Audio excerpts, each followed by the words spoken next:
Au ciel est la maison du Père, étincelante de beauté. Tout en elle est gloire et lumière, ineffable félicité. Vers le ciel, nous marchons vers le ciel. C'est au ciel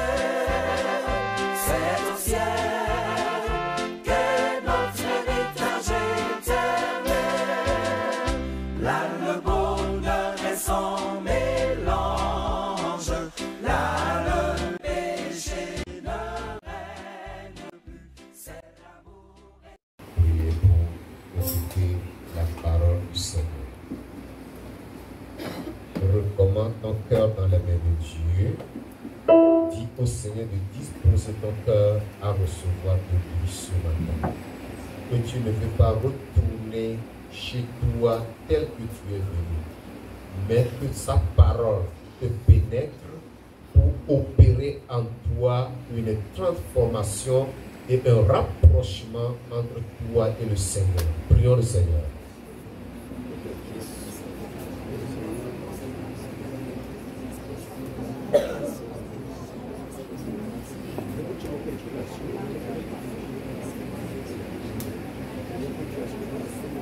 Nous prions dans le nom de Jésus-Christ. Nous prions dans le nom de Jésus-Christ. Amen. Dieu Tout-Puissant, notre Père et notre Rocher, toi à qui il a plu de nous rassembler ce matin, nous voulons élever la voix pour te magnifier de la manière dont toi-même tu es au milieu de nous et tu nous diriges jusqu'à cette heure-ci. C'est l'occasion ultime où tu voudras nous parler. Et nous, par ta grâce, nous sommes disposés à recevoir de toi. C'est pourquoi nous demandons que tu ouvres nos entendements spirituels, que tu disposes nos cœurs, Seigneur Dieu, à être attentifs, à t'écouter, et que ta grâce nous soit accordée avec abondance, pour que ce que nous écoutons soit appliqué chaque jour de notre vie au nom de Jésus-Christ. Seigneur, parle-nous ce matin, Seigneur. Nous ne voulons pas entendre un homme, mais nous voulons t'entendre toi-même. C'est pourquoi nous prions que ton Esprit Saint puisse incarner ton serviteur, afin que ta voix nous parvienne de façon audible et claire, pour que, Seigneur Dieu, ta parole de ce jour puisse impacter nos vies. Reçois l'adoration parce que je crois que tu nous as exaucés. C'est au nom puissant de Jésus de Nazareth que nous avons prié. Amen. Amen. Amen. Donc, ce soir, que le Seigneur vous bénisse. Que le nom du Seigneur soit glorifié pour ce jour. Amen. Nous considérons le message qui a pour thème quand Jésus vit en toi. Vous attendiez à ce que je continue avec le message de la fois dernière. C'est ce que j'avais envisagé, mais le Seigneur m'a dirigé autrement. La prochaine fois, si le Seigneur le permet, je continuerai avec le message de la dernière fois. Alléluia. Amen. Cela est très important de savoir tout sur l'eschatologie, tout sur les événements des derniers temps, jusqu'au jugement du grand trône blanc.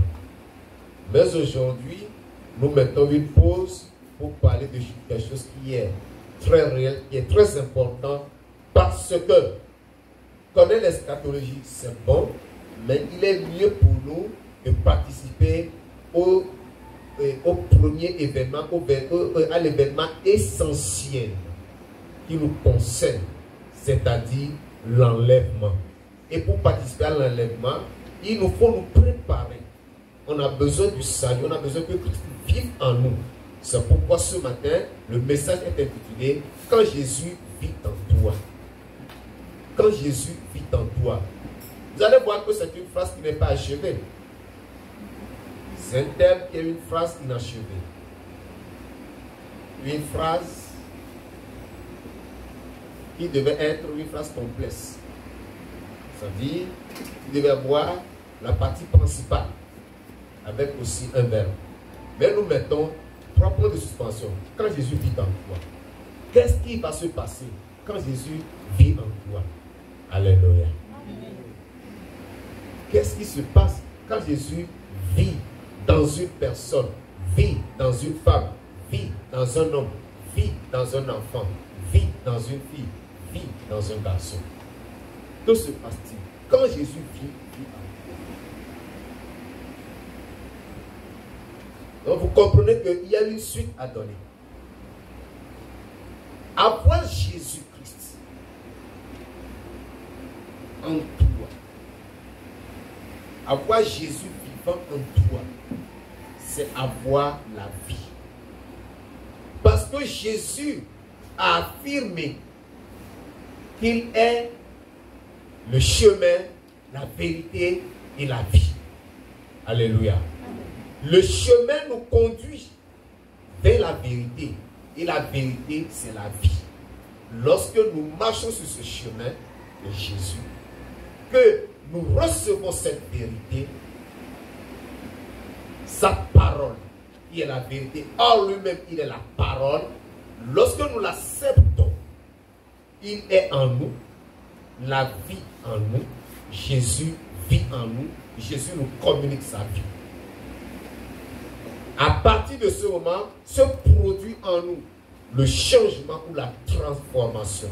Donc nous comprenons que lorsque l'expérience de la conversion, de la repentance est faite avec sincérité, avec vérité, Jésus vit indubitablement en la personne qui fait cette expérience.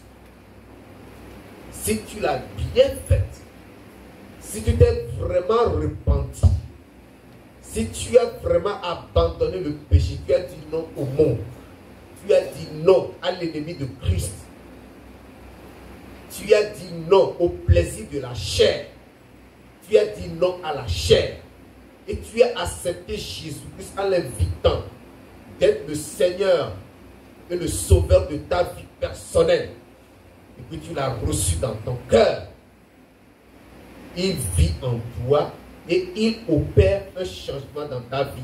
À partir de ce moment, tu n'es plus la même personne. Une nouvelle vie commence en toi. C'est en cela que Paul aura raison de dire que si quelqu'un est en Christ, il est une nouvelle créature. Les choses anciennes sont passées, mais toutes choses sont devenues nouvelles. Alléluia. Non seulement Christ vit en nous, mais nous aussi, nous vivons en Christ. Alléluia. Vous voyez cette relation. Donc c'est vraiment entrelacé. Il vit en moi et je vis en lui. C'est comme ça que ça doit être. S'il vit en toi, c'est que tu vis en lui. Et si tu vis en lui, il vit en toi. Alléluia. Alléluia. Amen. Et lorsque Jésus vit en quelqu'un, cette personne est riche, est comblée de quoi? De quoi? De gloire. Parce que Christ devient son espérance. Colossiens chapitre 1, le verset 27. Colossiens chapitre 1, le verset 27. Je lis. À qui Dieu a voulu faire connaître quelle est la glorieuse richesse de ce mystère parmi les païens, à savoir Christ en vous, l'espérance de la gloire. Christ en vous, l'espérance de la gloire. Christ en vous, l'espérance de la gloire. C'est-à-dire que lorsque Jésus-Christ est en toi, mon frère bien-aimé, tu as une espérance glorieuse. Ce n'est pas une espérance qui te fait peur, qui te fait trembler. Ce n'est pas une espérance qui te fait paniquer. Ce n'est pas une espérance qui te fait fuir pour te cacher. Mais c'est une espérance de gloire. Il y a une gloire qui va se manifester. Et cette gloire se manifeste dès le jour où Christ établit sa demeure en toi. C'est pourquoi il dit, Voici, je me tiens à la porte et je frappe. Alléluia. Voici, je me tiens à la porte et je frappe. Ce n'est pas la porte de la maison. Ce n'est pas la porte de ta maison. Mais il se tient à la porte de ton cœur. Et il frappe cette porte. Si tu l'entends et que tu lui ouvres, il dit quoi? Je rentrerai chez toi. Je rentrerai chez cette personne. Je souperai avec lui et lui avec moi. Alléluia. Parce que Jésus vivant en toi fera tout avec toi. Dans tes travaux, il est avec toi. Il travaille avec toi. Dans tes peines, il est avec toi. Il supporte les peines avec toi. Dans tes difficultés, il est avec toi. Il travaille les difficultés avec toi. Tu ne te sombreras pas. Tu ne seras pas noyé. Il est là pour te délivrer. Amen. Alléluia. Amen. Il n'a pas dit que tu sombreras. Il n'a pas dit que tu mourras. Il a dit, allons de l'autre bord. Alléluia. Amen. Alléluia. Amen. Et nous irons de l'autre bord avec lui. Amen. Nous irons dans l'éternité avec lui. Amen. Alléluia. Amen. Donc, c'est la vie de Christ qui se manifeste dans le croyant lorsqu'il se convertit, lorsqu'il accepte Christ pour devenir croyant, pour devenir chrétien. Cette vie en nous nous donne l'assurance de la gloire à venir. C'est-à-dire que Christ en toi te donne l'assurance de la gloire à venir. Plusieurs sont ignorants de cette réalité, c'est pourquoi ils jouent avec le salut. Alléluia. Amen. Alléluia. Amen. Qu'est-ce que nous espérons sur cette terre? Qu'est-ce que nous attendons? Cette terre est déjà souillée, polluée, il n'y a plus rien de bon. Ça, c'est la réalité. L'apôtre Paul dit, je suis pressé des deux côtés. Alléluia. Amen. Restez avec vous pour vous enseigner ou partir auprès du Père. Il est pressé des deux côtés. Il veut servir le Seigneur ici-bas, mais il veut aussi rentrer dans la gloire du Père. Parce que Christ est en lui. Il a l'assurance de la gloire à venir et de la vie éternelle. Donc Christ en toi te donne l'assurance de la gloire à venir et de la vie éternelle. C'est ce dont nous ne devons pas perdre de vue.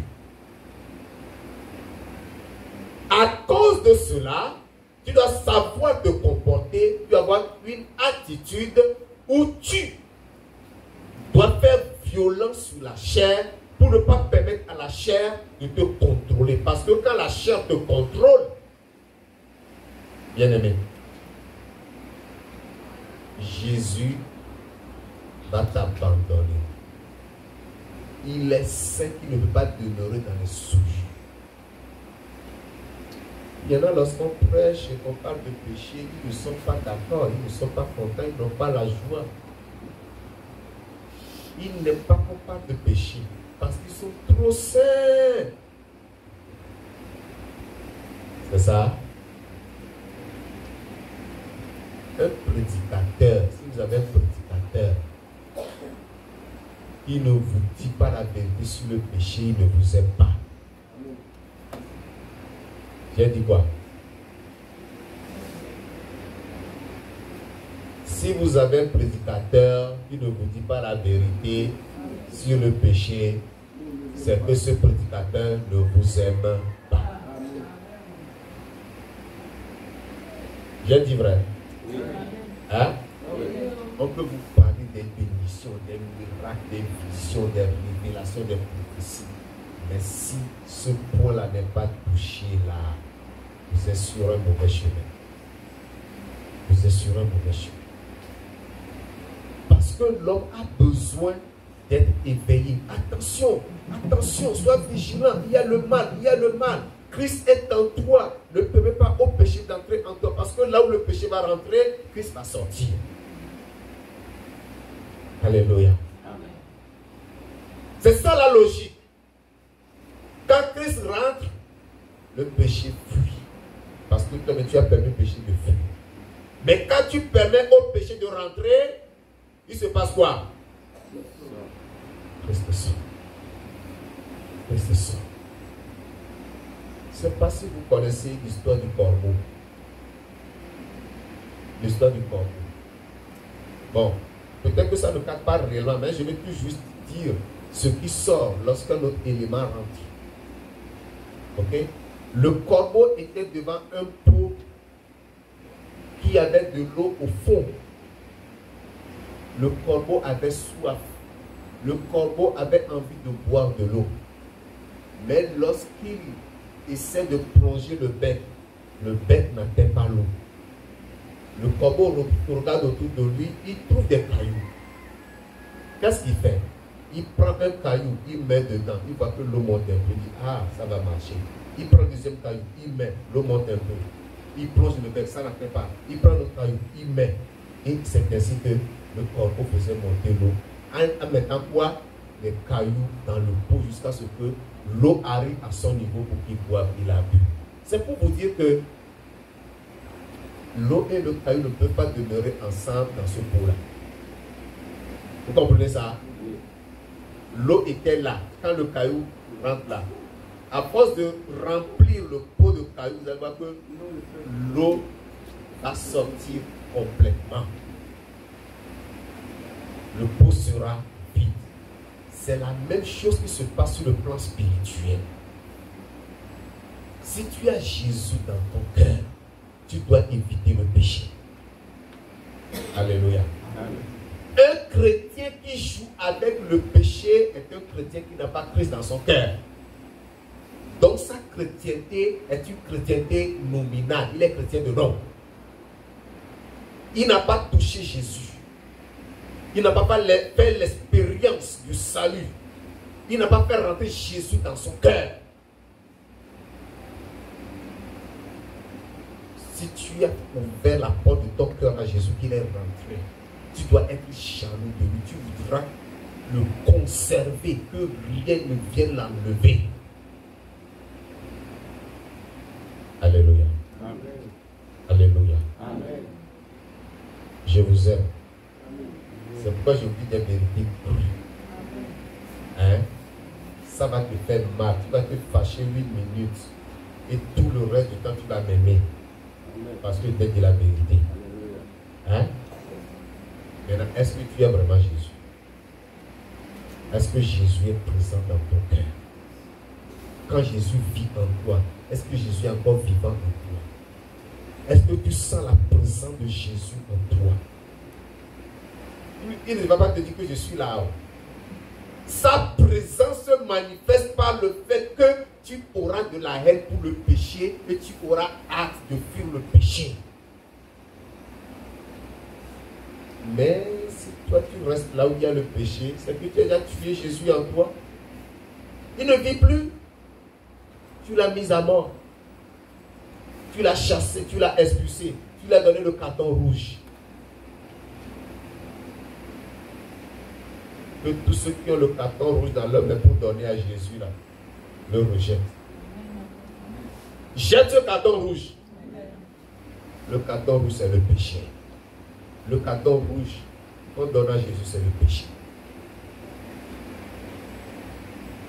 Gloire à Dieu.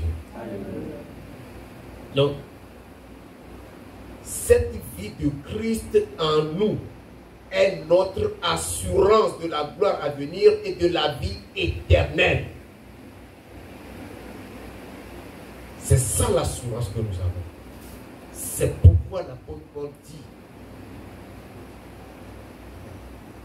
que il a combattu le bon combat, il a achevé sa course. Désormais, la couronne de vie lui est réservée. Pourquoi? Parce qu'il a cette assurance de la gloire à venir et de la vie éternelle. Est-ce que tu peux dire la même chose? Hein? Tu ne peux pas le dire. Je vais te conduire dans Galates chapitre 1 au verset 20 pour que tu puisses dire cela. Galates chapitre 2 plutôt, le verset 20, pour que tu puisses le dire. Alléluia. Amen. Alléluia. Amen. Voilà. Il faut que tu le dises bien, proprement et clairement. Qu'est-ce qu'il dit? Il dit, j'ai été crucifié avec Christ. Et si je vis, ce n'est plus moi qui vis, c'est Christ qui vit en... Alléluia. C'est Christ qui vit en moi. Si je vis maintenant dans la chair, je vis dans la foi au Fils de Dieu qui m'a aimé et qui s'est livré lui-même pour moi. Ce n'est plus moi qui vis, c'est Christ qui vit en moi. Tu ne dois plus vivre pour toi-même. Tu ne dois plus vivre pour toi-même. Galates chapitre 2, verset 20. Il faut que Christ vive en toi. Lorsque Christ vit en toi, c'est que tu es mort pour toi-même. La chair est morte. C'est pourquoi l'apôtre Paul dit, je suis crucifié avec Christ. Et si je vis, ce n'est plus moi qui vis, c'est Christ qui vit en moi. Il faut que tu sois crucifié avec Christ. La crucifixion est synonyme de mort au péché, de mort au Satan, de mort au monde, de mort à la chair. Celui qui est mort n'écoute plus ce qu'on dit. Celui qui est mort ne sent plus les coups dont il est frappé. Celui qui est mort est insensible aux blessures qu'on fait dans sa chair. Si je m'en fais l'expérience, faites l'expérience sur un cadavre humain ou animal. Faites l'expérience, prenez un couteau, enfoncez-le dans un cadavre pour voir s'il réagirait. Vous prenez une bosse chicotte, chicotez ce cadavre, frappez pour ce cadavre pour voir s'il réagirait. Il ne réagira jamais. Bien-aimés, nous avons un problème aujourd'hui, c'est que nous laissons la chair nous conduire encore. Nous sommes trop sensibles au monde, nous sommes trop sensibles au péché, nous sommes trop sensibles aux provocations du diable. C'est là le problème des chrétiens. C'est ça qui empêche Christ de demeurer continuellement en eux.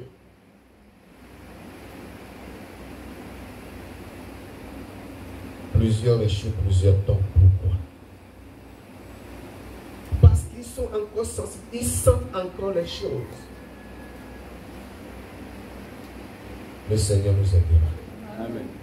Alléluia. Amen. Seule sa présence dans notre vie, seule la présence de Jésus-Christ dans notre vie et notre communion constante et intime avec lui arriveront à dissiper nos doutes en ce qui concerne le ciel que nous devons gagner. Qu'est-ce que je veux dire par là? Il y en a qui se disent chrétiens, mais demandez-leur, est-ce que tu as l'assurance de ton salut? Tu diras, oh, personne ne peut savoir s'il est sauvé, ce n'est qu'après sa mort. Comment tu sauras que c'est après ta mort que tu es sauvé? Tu es déjà mort, comment tu sauras que tu es sauvé? Hein? Tu dois avoir l'assurance de ton salut. Cette assurance te permet de dire comme Paul que je suis pressé d'aller dans l'au-delà. Amen. Amen. Il faut que tu aies l'assurance de ton salut. Que tu sois convaincu que ton nom est écrit dans le livre depuis que là où tu es, si tu tombais tout à l'heure, tu ouvrais tes yeux dans la gloire de Dieu. Les anges de l'Éternel sont là pour t'accueillir. Est-ce que tu as cette assurance?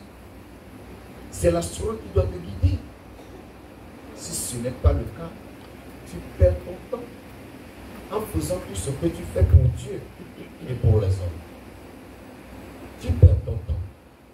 Il ne faut pas que notre confession chrétienne ou notre profession de foi soit de la vanité. Et que cela ne soit pas basé sur les sentiments et les émotions. Mais il faut que notre profession de foi soit basée sur l'assurance de notre salut, que Jésus-Christ vit en nous. Sois convaincu que Christ vit en toi.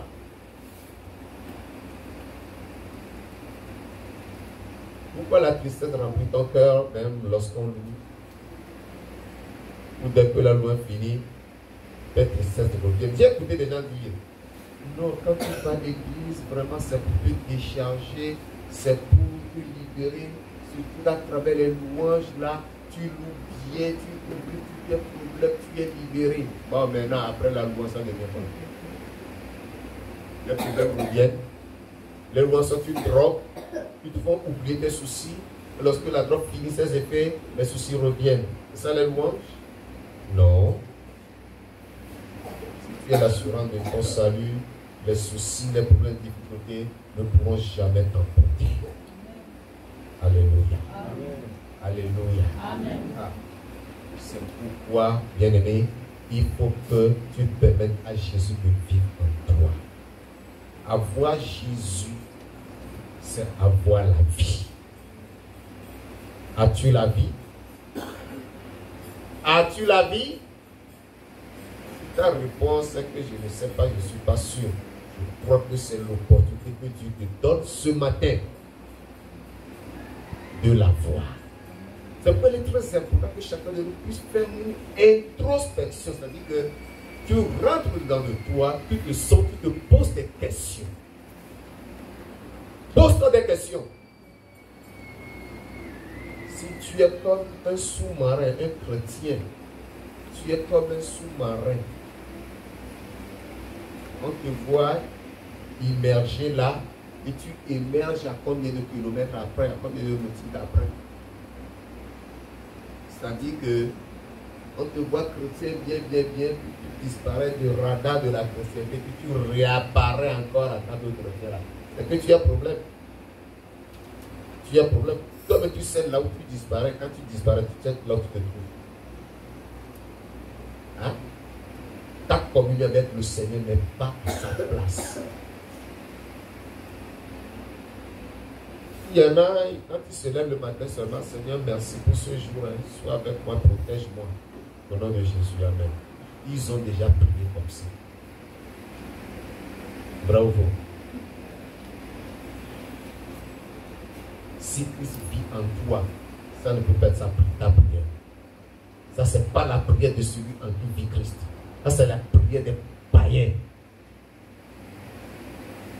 Christ vit en toi, tu prends le temps de bien communier avec lui. Tu le loues bien. Tu l'adores. Et ensuite, tu lui présentes les préoccupations. Tu lui présentes les préoccupations des autres personnes que tu connais. Tu lui présentes les préoccupations de ton pays. Chaque matin. Avant de vaquer à tes occupations. Mais si tel n'est pas le cas, bien-aimé, Jésus n'est pas encore présent dans ton cœur. Quand tu éprouves de la difficulté à participer à la communion fraternelle, c'est-à-dire à prendre part aux réunions de ton assemblée, c'est que Christ est loin de toi. Tu viens même, tu as horreur de certaines personnes, tu ne veux pas regarder certaines personnes, tu ne veux pas les voir, tu ne veux pas les sentir. Christ dans le cœur, tu ne peux pas aimer la soeur qui est assise à côté de toi, tu ne peux pas apprécier le frère qui est assis à côté de toi. Quel est le Christ qui est en toi alors? Ce n'est pas Jésus de Nazareth. C'est un autre Christ. C'est un autre Christ. Le Christ qui vit en toi te remplit d'amour. Alléluia. Te remplit de force. Te remplit de sagesse. Te remplit de joie. C'est ça le Christ qui vit en nous. Lisons Romains chapitre 8, verset 11. Romains chapitre 8, le verset 11. Romains chapitre 8, le verset 11. Et si l'esprit de celui qui a ressuscité Christ d'entre les morts habite en vous, celui qui a ressuscité Christ dans les morts rendra aussi la vie à vos corps mortels par son esprit qui habite en vous. Alléluia. Christ en toi rend la vie à ton corps mortel. Ici, là, il y a deux aspects. Premier aspect, c'est que Christ en toi, tu es mort pour le péché, tu es mort pour le monde, tu es mort pour Satan. Deuxième aspect, c'est que lorsque tu mourras physiquement, l'Esprit de Christ qui est en toi te ressuscitera au dernier jour et tu prendras part à la première résurrection, à la résurrection des saints pour l'enlèvement. Alléluia. Amen. Il rendra la vie à vos corps mortels.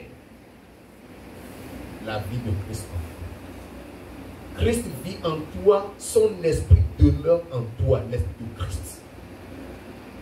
Le Saint-Esprit n'est jamais séparé de Christ. Le Saint-Esprit n'est jamais absent où Jésus-Christ est présent. Là où Jésus est présent, son esprit aussi y est. Gloire à Dieu. Maintenant, quel est l'esprit qui habite en toi? Quel est l'esprit qui te dirige? Quel est l'esprit qui te guide? Quel est l'esprit qui te parle? De quel esprit dépends-tu dans ton adoration, dans ta communion avec Dieu? Plusieurs ont des problèmes. Ils ne peuvent pas donner une réponse claire et nette à cette question.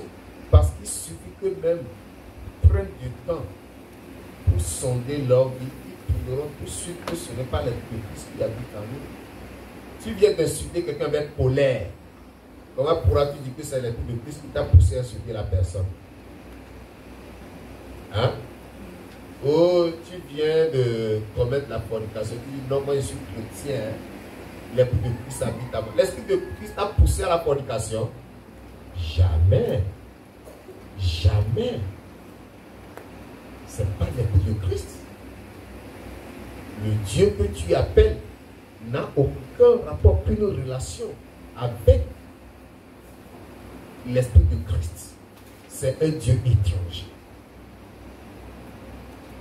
Ce Dieu qui te pousse à haïr les frères, à haïr les sœurs, à haïr tes parents, ce n'est pas l'esprit de Christ. L'esprit de Christ te pousse à aimer. Et quand quelqu'un accepte Jésus comme son Seigneur Sauveur personnel, comme je le disais, l'Esprit de Christ n'étant pas dissocié, c'est-à-dire séparé de Christ, l'Esprit et Christ vivent en la personne.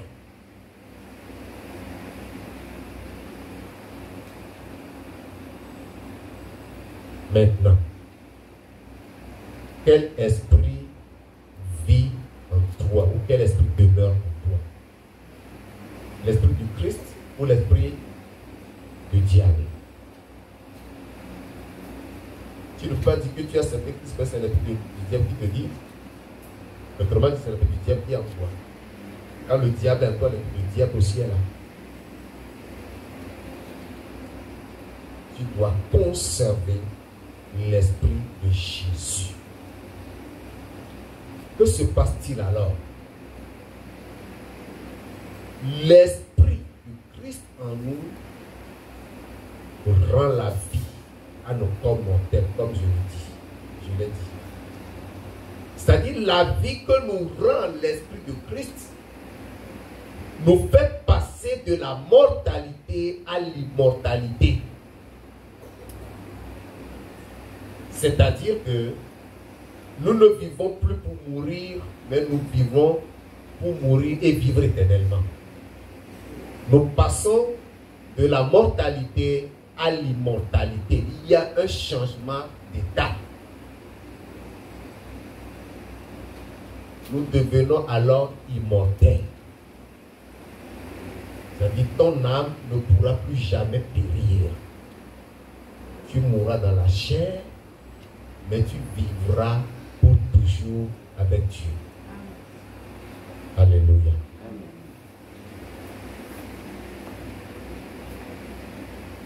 Voyons 1 Jean chapitre 5. 1 Jean, le chapitre 5. Versets 11 et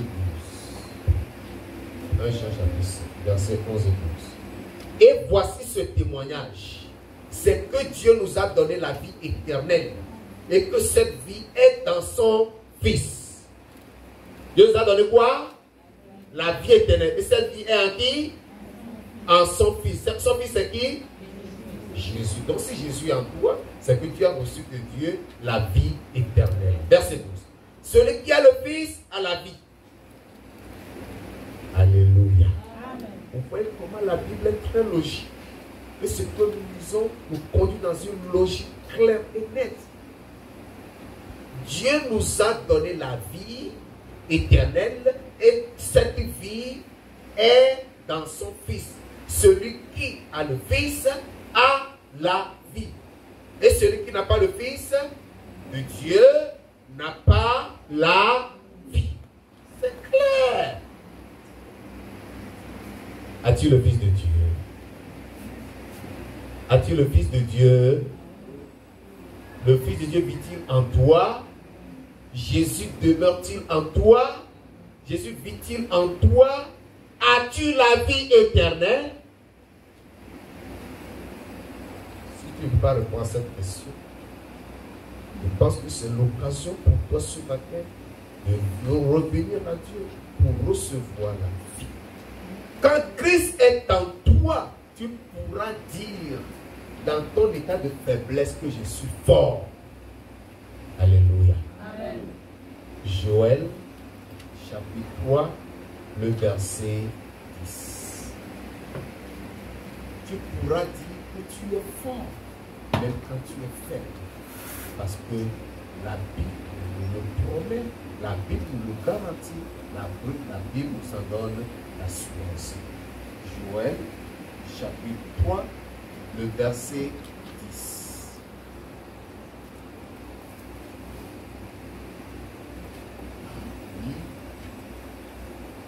De vos oyaux forgez des épées et de vos serpes des lances, que le peuple dise, je suis fort. Alléluia. Que le peuple dise, je suis fort. Et l'apôtre Paul dit que lorsqu'il est faible, c'est alors qu'il est fort. Dans 2 Corinthiens chapitre 12, au verset 10. 2 Corinthiens chapitre 12, au verset 10. C'est pourquoi je me plais dans mes faiblesses, dans les outrages, dans les calamités, dans les persécutions, dans les détresses pour Christ. Car quand je suis faible, c'est alors que je suis fort. Si Christ vit en toi, tu es fort. Sa force t'anime, sa puissance te ranime et tu es fort. Christ vit en toi, la maladie est vaincue. Amen. Alléluia. Amen. Ah, j'ai fini par comprendre ça. Jésus vit en moi, la maladie doit être vaincue. C'est pourquoi je ne dois pas paniquer quand une maladie m'attaque. Je sais que cette maladie est déjà vaincue avant de venir. Amen. Et que j'en sortirai victorieux. Amen. Alléluia. Ah. Christ vit en toi. Les possessions et manipulations démoniaques doivent cesser. Tu vis des oppressions, tu vis des manipulations démoniaques, tu es tourmenté. Revois bien ta relation avec le Seigneur. Rassure-toi qu'il est vraiment présent. Parce que j'ai fait l'expérience. J'ai fait passer la délivrance à certaines personnes. L'esprit maléfique s'est manifesté. Et j'ai demandé, mais tu cherches quoi en lui? Est-ce que je peux rester en lui? Je ne peux pas. Je passe seulement. C'est de loin que je le provoque. Même là, je ne suis pas en lui. Alléluia. Il ne peut pas demeurer en toi. Il doit passer. Il va te manipuler à distance. Maintenant que Christ vit en toi, il est vaincu. Amen. Alléluia. Amen. Tu ne dois pas paniquer. Lorsque Christ vit en toi, tu reçois la puissance sur Satan. Tu as la puissance sur la maladie, tu as la puissance sur la mort. Je vais reprendre. Quand Jésus vit en toi, tu reçois la puissance sur Satan, sur la maladie et sur la mort. Parce qu'il a dit, je vous ai donné le pouvoir de marcher sur le serpent et les scorpions et sur toute la puissance de l'ennemi et rien ne pourra vous nuire. Luc 10, verset 19. Et dans Marc 16, verset 17 à 18, a dit, voici les miracles qui accompagneront ceux qui auront cru. Alléluia. Il dit en son nom, tu chasseras les démons, tu parleras de nouvelles langues, tu imposeras les mains malades, les malades seront guéris. Tu saisiras le serpent. Et si tu bois un breuvage mortel, il ne te fera aucun dommage. Amen. Pourquoi? Parce qu'il vit en toi. Il vit en toi et sa puissance t'appartient. Son pouvoir est ton partage. De surcroît, quand Jésus vit en toi, il te remplit de son amour. Alléluia. Toute la loi de Moïse, les 613 lois de Moïse sont résumées en une seule, l'amour. Tu aimeras l'Éternel ton Dieu de toute ta force, de toute ta pensée, de tout ton cœur. Deuxièmement, tu aimeras ton prochain comme toi-même. Si tu as l'amour, tu as accompli toute la loi. Jésus a dit, l'amour est l'accomplissement de la loi et des prophètes. Alléluia. Donc quand Jésus est en toi, il te remplit de son amour. Tu aimes comme lui-même il a aimé. Si tu aimes Dieu, tu n'aimerais pas l'offenser. Si tu m'aimes, tu n'aimerais pas me blesser. Alléluia. Si tu aimes le frère, tu n'aimeras rien lui faire de mal. C'est ça. Est-ce que vraiment Christ est en nous? Est-ce que réellement nous nous aimons les uns les autres? Je vais commencer par là. Parce que aimer Dieu est plus compliqué que aimer quelqu'un que nous voyons. Parce que celui que tu vois là, si tu n'arrives pas à l'aimer, comment tu pourras aimer Dieu que tu ne vois pas? C'est pourquoi j'aimerais bien commencer par là. Est-ce que tu aimes ton frère? Est-ce que tu aimes ta soeur? Est-ce que tu aimes celui que tu vois réellement? Quand tu tournes le dos là, qu'est-ce que tu dis de lui? Tes critiques, tes pensées envers lui sont comment? Comment peux-tu dire que tu aimes Dieu alors que tu n'aimes pas ton frère que tu vois? Ça c'est quel amour? Un amour bidon, un amour diabolique, un amour satanique. Tu dis, moi j'aime Dieu, je donne ma vie à Dieu, je cours pour Dieu, je vais évangéliser, je vais balayer l'église, je vais rendre service aux gens, je vais laver le linge du pasteur, et je vais nettoyer la voiture du pasteur, quand j'aurai ma voiture bien sûr. Alléluia. Tu fais tout cela en n'aimant pas ton frère. Ce n'est pas l'amour qui vient de Dieu. Ce n'est pas l'amour de Dieu. C'est que Jésus n'est pas en toi. Si Jésus est en toi, tu aimes ton frère, tu aimes Dieu. Tu aimes Dieu, tu aimes ton frère. Alléluia. Quand Jésus vit en toi, quand Jésus vit en toi, il y a un changement de vie, transformation de vie. Tu passes de la mort à la vie, tu passes de l'ancienne vie à la nouvelle vie, tu deviens une nouvelle créature. Jésus vit en toi. Tu n'as pas la place pour le péché dans ta vie parce que le péché viendra mettre Jésus hors de ta vie. C'est pourquoi j'ai pitié de ceux-là qui disent que Jésus est déjà mort pour tous nos péchés, passé, présent et futur. Alors, tu peux commettre encore le péché, Dieu t'a déjà pardonné, ne tiens pas rigueur de ça. J'ai pitié de tous ceux-là. Ce sont des personnes des égarés. Que celui qui croit être debout prenne garde de tomber. Ça veut dire quoi? Ça veut dire quoi? On peut tomber. On peut se séparer de Dieu à cause du péché. On peut donner facilement le carton rouge à Jésus-Christ. Ce matin, nous allons retourner à Christ, chacun de nous, pour le réintroniser sur nos cœurs, pour le rétablir sur nos cœurs, afin qu'il règne dans nos vies et qu'il nous remplisse de son amour, de sa force, de sa puissance, bref, de sa vie, que sa vie nous remplisse et que nous vivions en nouveauté de vie pour lui. Levons-nous pour la prière.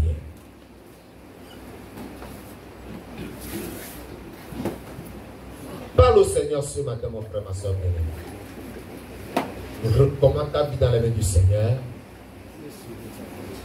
Dépouille ta vie de tout ce qui empêche la présence et la manifestation du Seigneur Jésus-Christ, de son esprit en toi.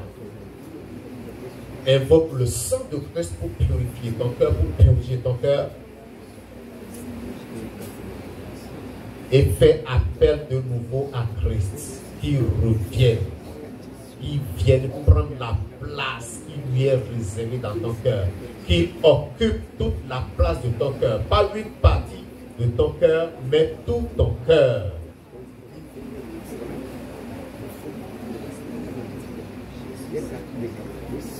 Ceux qui ne connaissent pas Christ répandent la haine, vivent dans la haine. Ils peuvent tuer facilement tout en criant qu'ils le font au nom de leur Dieu. Mais notre Dieu est un Dieu d'amour. Notre Dieu est un Dieu d'amour. Lorsqu'il est en nous, lorsque son esprit habite en nous, il nous remplit d'amour. Et nous pardonnons à ceux qui nous offensent. Nous acceptons nos frères avec leurs faiblesses, avec leurs manquements, avec leur insuffisance. Nous pouvons nous sacrifier pour eux, nous pouvons donner le meilleur de nous pour eux. Et nous pouvons les accepter tels qu'ils sont. Oh mon frère bien-aimé, parle au Seigneur ce matin.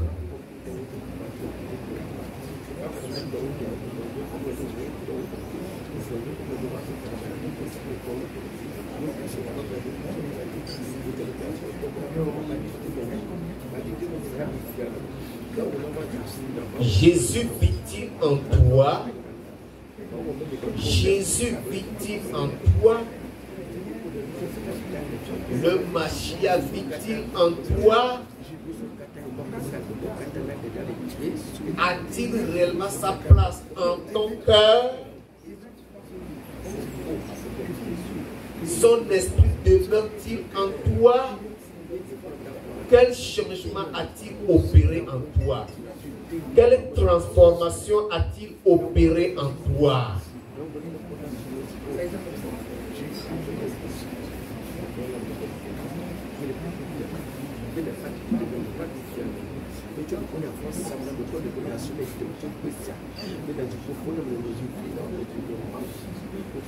Abandonne ta vie au Seigneur.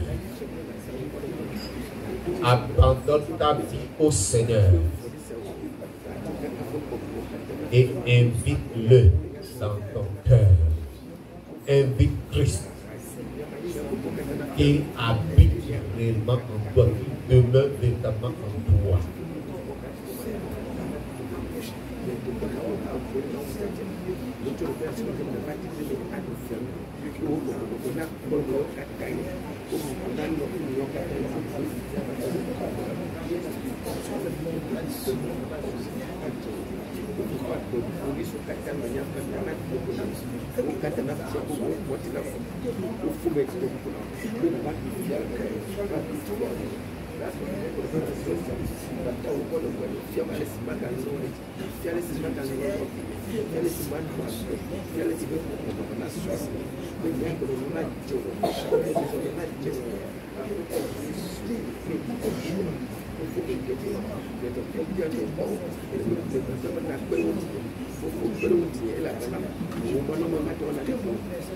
Amen. Amen. Amen. Pose tes deux mains sur ton cœur. Tu as fait cette prière avec moi. Jésus. Jésus. Jésus. Jésus. Depuis longtemps. J'ai fermé mon cœur à ton amour et à ton Esprit Saint. Mais ce matin, j'ai compris que c'est dans mon cœur que tu habites. C'est pourquoi je t'ouvre largement la porte de mon cœur. Et je t'invite, viens dans mon cœur. Viens dans mon cœur. Établis-toi en moi. Installe-toi en moi. Vis en moi. Communique-moi ta vie. Remplis-moi de ta vie.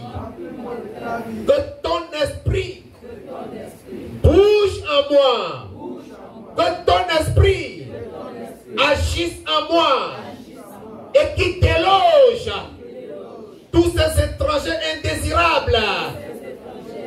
Qu'il expulse les esprits mauvais. Qu'il expulse les esprits familiers. Qu'il expulse les mauvais désirs. Qu'il expulse le péché et l'iniquité. Sanctifie-moi maintenant. Seigneur, sanctifie-moi maintenant. Pour que je sois agréable à toi. Remplis-moi de ton amour. Remplis-moi de ta puissance. Transmets-moi ta vie éternelle. Transmets-moi ton immortalité. Et donne-moi le pouvoir de vaincre le péché, de triompher de l'iniquité et de vivre dans la sanctification pour toi tous les jours de ma vie. Merci Jésus. Merci Jésus. Parce qu'à partir d'aujourd'hui, j'ai l'assurance que tu vis en moi, que ton esprit demeure en moi et que je vis pour toi et que ta vie est en moi et j'ai la vie éternelle en toi. Au nom de Jésus-Christ. Amen. Seigneur Jésus, rentre dans tous ces cœurs ce matin. Communique-leur ta vie. Transmets-leur ta vie.